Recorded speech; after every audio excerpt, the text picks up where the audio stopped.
സുഗമോദേവി സീരിയലിന്റെ ഇന്നത്തെ എപ്പിസോഡ് റിവ്യൂയിലേക്ക് എല്ലാവർക്കും സ്വാഗതം. അങ്ങനെ ഗുണ്ടയാണെങ്കിൽ ഋഷിക്ക് കഴിക്കാനുള്ള ഭക്ഷണം കൊണ്ടുവയ്ക്കുന്നുണ്ട്. എന്നിട്ട് ഋഷിയുടെ വായിൽ ഒട്ടിച്ച ആ ഒരു പ്ലാസ്റ്റർ അയച്ചു മാറ്റുകയാണ്.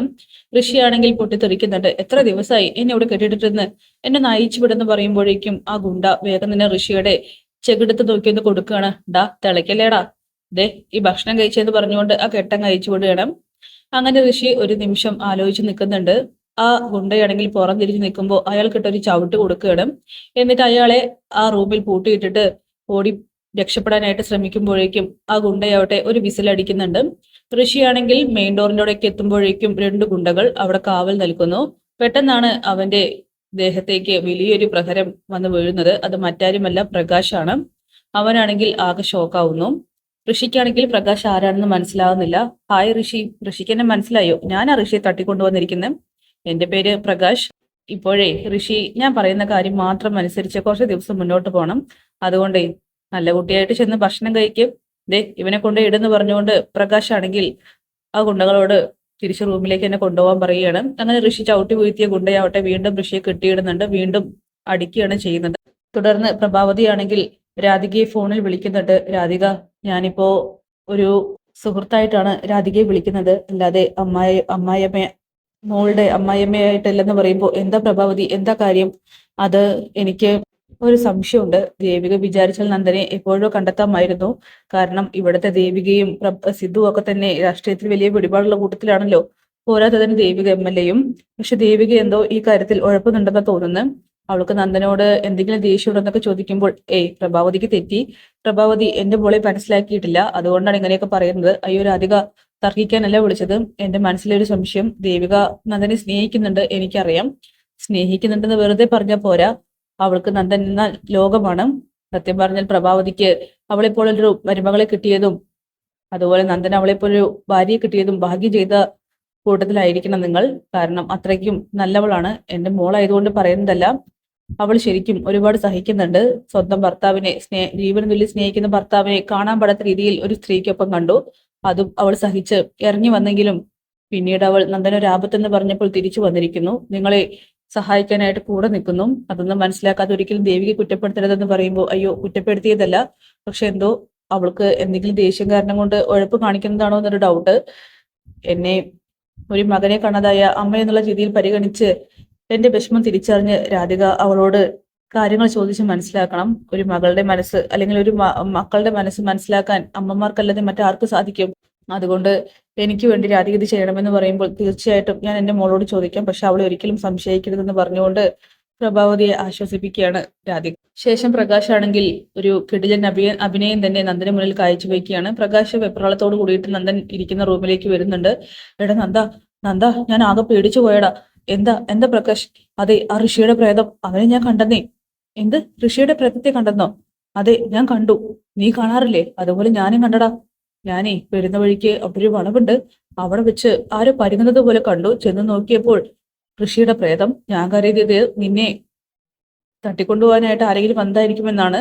നിന്റെ ചോര ദഹിച്ച് പ്രേതങ്ങളല്ലാതെ മറ്റു പലരും പുറത്തുണ്ടല്ലോ. ഞാൻ അവരാണെന്ന് കരുതി കുറച്ച് ജാഗ്രതയായി പോയി നോക്കിയതാണ്. അപ്പോഴാണ് ഋഷിയുടെ പ്രേതം. എടാ, എനിക്ക് പേടിയായടാ. ഇത് നോക്ക്, അവ നിന്നെ തേടി ഇവിടെ എത്തിയിട്ടുണ്ടെങ്കിൽ ഉറപ്പായിട്ട് നിന്റെ ചോര വലിച്ചു കുടിക്കും എന്നുള്ള കാര്യം ഉറപ്പാണ്. നീ സൂക്ഷിക്കണം കേട്ടോ. എടാ സനലെ, ഇവനെ സൂക്ഷിക്കണേ. രാത്രി എന്തെങ്കിലും ബഹളം കേട്ട് ആരും പേടിക്കണ്ട. പ്രേതങ്ങൾക്ക് ഗുണ്ടകളൊന്നുമില്ല. പ്രേതങ്ങളെ ശക്തരാണ്. അതുകൊണ്ട് നന്ദനെ നന്നായി നോക്കണേടാ. നന്ദൻ എന്തെങ്കിലും സൗണ്ട് ഉണ്ടാക്കുകയാണെങ്കിൽ ഉറക്കത്തിൽപ്പെടാതെ അവന്റെ കൂടെ നിൽക്കണേ എന്നൊക്കെ പറഞ്ഞ് പ്രകാശാണെങ്കിൽ നന്ദനെ വിശ്വസിപ്പിക്കാനായിട്ട് ശ്രമിക്കുമ്പോൾ നന്ദൻ പറയുന്നുണ്ട്, പ്രേതമൊന്നുമല്ല, ഋഷിയുടെ പ്രേതമല്ല അത്. ഋഷിയുടെ പ്രേതത്തെ നീ കണ്ടിട്ടുണ്ടോ? ആ, കണ്ടിട്ടുണ്ട്. നീ ഋഷിയെ കൊന്നു കുഴിച്ചു മൂടിയതാണോ? ആ, കൊന്നു കുഴിച്ചു മൂടിയിട്ടുണ്ട്. എനിക്ക് പിന്നെ വിശ്വസിച്ചേ മതിയാകൂ. അവൻ നിന്നെ അന്വേഷിച്ച് ഇങ്ങോട്ട് എത്തിയിട്ടുണ്ട്. നോക്ക്, നീ സൂക്ഷിക്കണം നന്ദ. ഞാൻ എന്തായാലും രാവിലെ വരാമെന്ന് പറഞ്ഞുകൊണ്ട് ആ ഗുണ്ടകളോട് നന്ദനെ ഏൽപ്പിച്ച് അവിടെ നിന്നും പോവുകയാണ് ചെയ്യുന്നത്. നന്ദനാണെങ്കിൽ ആകെ പേടിക്കുന്നു. അങ്ങനെ ദേവിക വീട്ടിലേക്ക് എത്തിയതിനു ശേഷം ശാരിക ദേവികയോട് ചോദിക്കുന്നുണ്ട്, ചേച്ചി പോയ കാര്യം നടന്നില്ലാലേ? CM-നെ കാണാൻ പറ്റിയില്ലാലേ? ഇല്ല, അത് നിനക്ക് എങ്ങനെ മനസ്സിലായി? അത് ചേച്ചി ഉച്ചയ്ക്ക് വിളിച്ചപ്പോൾ തന്നെ എനിക്ക് കാര്യം മനസ്സിലായി. ചേച്ചിയുടെ സംസാരത്തിലെ നിരാശ എന്നെ അത് മനസ്സിലാക്കിപ്പിച്ചു എന്നൊക്കെ പറയുമ്പോൾ, അല്ല അമ്മയ്ക്ക് എന്ത് പറ്റി? മുഖമൊക്കെ ഒരു മാതിരി ഇരിക്കുന്നു. ഓ അതോ, ചന്ദ്രവത്തെ വീട്ടില് പ്രഭാവതി വിളിച്ചിരുന്നു. അതിനുശേഷം നമ്മുടെ അമ്മയുടെ മുഖം ഇങ്ങനെയാണ്. എന്താ അമ്മേ, എന്താ അമ്മ വിളിച്ചിട്ട് പറഞ്ഞത്? എന്താ വിളിച്ചിട്ട് പറഞ്ഞതെന്നോ? നീ നന്ദന്റെ കേസിൽ ഉഴപ്പുന്നുണ്ടെന്ന്. എന്ത്? നന്ദന്റെ കേസിൽ ഉഴപ്പുന്നുണ്ടെന്നോ? അതെ, പറയ്, എന്താ നിന്റെ പ്രശ്നം? നന്ദനെ കണ്ടെത്താൻ നിനക്ക് യാതൊരു ആവേശവും ഇല്ലേ? അതോ അവൻ അങ്ങനെ പോയിക്കോട്ടെ എന്ന് നീ കരുതിയോ? അമ്മ എന്തൊക്കെയാ പറയുന്നത്? പിന്നെ പെറ്റമ്മയുടെ വേദന അവർക്ക് മാത്രമേ അറിയുള്ളൂ. നന്ദനെ കാണാത്തതിൽ നല്ല വിഷമിക്കുന്നുണ്ട് അവർ. നന്ദനെ കാണാത്തതിൽ അവര് മാത്രമല്ലല്ലോ വിഷമിക്കുന്നത്, ചേച്ചിയും വിഷമിക്കുന്നുണ്ടല്ലോ. ചേച്ചി നന്ദേട്ടനെ തെരഞ്ഞു നടക്കുന്നുണ്ടല്ലോ, പക്ഷെ കിട്ടാത്തത് ചേച്ചിയുടെ കുഴപ്പാ. പിന്നെ സി എമ്മിനെ കാണാൻ പറ്റാത്തതിൽ ചേച്ചിയെ കുറ്റപ്പെടുത്തിയിട്ട് കാര്യമില്ല. സി എമ്മിനെ മന്ത്രിക്ക് പോലും കാണാൻ പറ്റുന്നില്ല. പിന്നെ കാണുന്നതോ കുടുംബകാര്യം സംസാരിക്കാൻ വേണ്ടിയിട്ടും. അതുകൊണ്ട് ചേച്ചി കുറ്റപ്പെടുത്തുന്നത് നിർത്തും.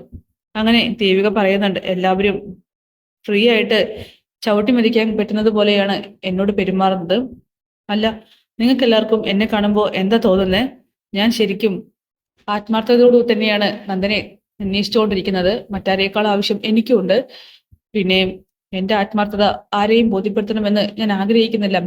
പക്ഷെ എല്ലാവരും എന്നെ കുറ്റപ്പെടുത്തുന്നു എന്നൊക്കെ പറഞ്ഞ ദേവികയാണെങ്കിൽ ആകെ വിഷമിക്കുമ്പോൾ ഇത് കേട്ട് ശാരികയ്ക്ക് സഹിക്കുന്നില്ല. അമ്മേ, അമ്മ എന്നെ എന്ത് വേണമെങ്കിലും പറഞ്ഞു, വളവളന്ന് സംസാരിക്കുന്നവളെന്നോ അല്ലെങ്കിൽ ധിക്കാരിയെന്നോ അഹങ്കാരിയെന്നോ എന്ത് വേണമെങ്കിലും, പക്ഷെ ചേച്ചി ഒന്നും പറയരുത്. അതെനിക്ക് സഹിക്കില്ല. ചേച്ചി വിഷമിച്ച് നിൽക്കുന്നത് കണ്ടില്ലേ, അമ്മ പോയി സോറി പറയേ. അങ്ങനെ രാധികയാണെങ്കിൽ എല്ലാം മറന്ന് ദേവിയുടെ അടുത്തേക്ക് പോകുന്നുണ്ട്. മോളെ, അമ്മ അമ്മ നിന്നെ വിഷമിപ്പിക്കാൻ വേണ്ടി പറഞ്ഞതല്ല. പക്ഷേ പ്രഭാവതി വിളിച്ചപ്പോ അമ്മയ്ക്കും എന്തൊക്കെയോ സംശയങ്ങൾ തോന്നിപ്പോയി. ഞാൻ അവരോട് നിന്നെ ന്യായീകരിച്ചാണ് സംസാരിച്ചത്. പക്ഷേ ഒരു അമ്മയ്ക്കല്ലേ മകൻ നഷ്ടപ്പെട്ടതിന്റെ വേദന അറിയുള്ളൂ. അതുപോലെ തന്നെയാണ് എനിക്ക് എന്റെ മകളെ മറ്റുള്ളവർ കുറ്റപ്പെടുത്തുമ്പോൾ ഉണ്ടാകുന്ന വേദനയും അമ്മമാർക്ക് ആ വേദന കൂടുതൽ അറിയത്തുള്ളൂ. അതുകൊണ്ട് അമ്മയുടെ മോള് അമ്മയോട് ക്ഷമിക്കും.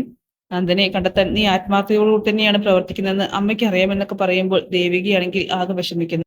എന്തായാലും വല്ലാത്തൊരു അവസ്ഥയിൽ തന്നെയാണ് ദേവിക പോയിക്കൊണ്ടിരിക്കുന്നത്. അപ്പോൾ കാത്തിരിക്കാം നാളത്തെ കിടിലൻ എപ്പിസോഡിനായിട്ട്.